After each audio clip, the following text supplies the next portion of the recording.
امارت شریعہ ہمارا ملی سماجی مذہبی ادارہ ہے، اور ادارہ جو ہوتا ہے وہ قوم کی شناخت ہوتی ہے۔ آپ جانتے ہیں کس ماحول میں امارت کا قیام عمل میں آیا تھا۔ امارت شریعہ کی مختصر تاریخ بھی ہم لوگوں کو جان لینا چاہیے کہ امارت شریعہ کا سب سے پہلا خاکہ جو ہندوستان کے مسلمانوں کے بیچ آیا تھا وہ علامہ شبلی نعمانی رحمۃ اللہ علیہ نے ایک علماء کی میٹنگ میں، علماء کے اجلاس میں یہ خاکہ پیش کیا تھا کہ ہندوستان میں چونکہ انگریزوں کی حکومت ہے، سارا نظام انہی کے ماتحت ہے، دیوانی معاملہ سے لے کر کے فوجداری معاملہ سب انہی کے ماتحتی میں ہے، لہذا ہندوستان کے مسلمان اپنا کوئی امیر، اپنا کوئی امام منتخب کر لیں اور متفق علیہ مسائل میں اس امام کی ماتحتی میں اور سربراہی میں زندگی گزار لیں اور اپنے تنازعات وغیرہ کو حل کر یہ سب سے پہلا خاکہ 1910 میں علامہ شبلی نعمانی رحمۃ اللہ علیہ نے پیش فرمایا تھا، لیکن زندگی نے وفا نہ کی۔ علامہ شبلی کا چند ماہ یا ایک آدھ سال کے بعد انتقال ہو گیا، لیکن علامہ شبلی کے فکر کو بڑھانے والے امام الہند مولانا ابوالکلام آزاد رحمۃ اللہ علیہ موجود تھے، تو مولانا آزاد رحمۃ اللہ علیہ نے علامہ شبلی کے اس سپنے کو پورا کرنے کے لیے سب سے پہلے تمام علماؤں کی نمائندہ میٹنگ بلائی بنگال میں، اور بنگال میں انجمن علماء بنگال قائم کیا۔ مولانا ابوالکلام آزاد رحمۃ اللہ علیہ نے، یہ 1913 کی بات ہے، تو 1913 میں انجمن علماء بنگال قائم ہوا، اور بہار بھی بنگال کے ماتحتی میں تھا، بہار الگ سے اسٹیٹ نہیں تھا، اور بنگال کا دائرہ بہت دور تک تھا، چٹگام وغیرہ بنگلہ دیش یہ پورا بنگالہ ہی کہلاتا تھا۔ تو 1913 میں انجمن علماء بنگال یہ امام الہند مولانا ابوالکلام آزاد نے قائم فرمایا، لیکن اس کے بعد آپ جانتے ہیں کہ مولانا آزاد کیا تھے اور انگریزوں کی کتنی باریک نگاہ ان پر تھی۔ انگریزوں نے امام الہند مولانا ابوالکلام آزاد کو بنگال سے جلا وطن کر دیا، وہ رانچی آ گئے۔ آزادی کا آندولن بھی چل رہا تھا، خلافت موومنٹ کا دور تھا۔ اس کے بعد 1917 کا دور آیا۔ 1917 میں علماء کرام کی پھر میٹنگ ہوئی، اور 1917 میں انجمن، اس وقت بہار اسٹیٹ الگ ہو گیا تھا، تو 1917 میں بہار کے علماء کرام نے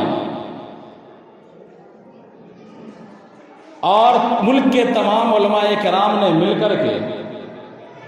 انجمن علماء بہار قائم کیا،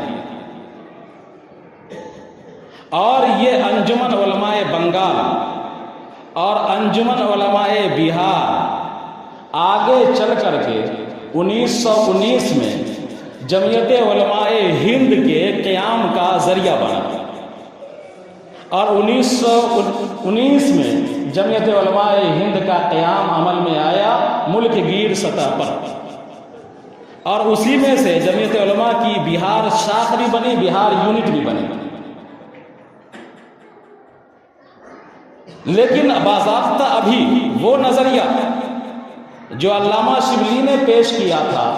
علماء تو اکٹھا ہو گئے، ایک پلیٹ فارم پر آ گئے،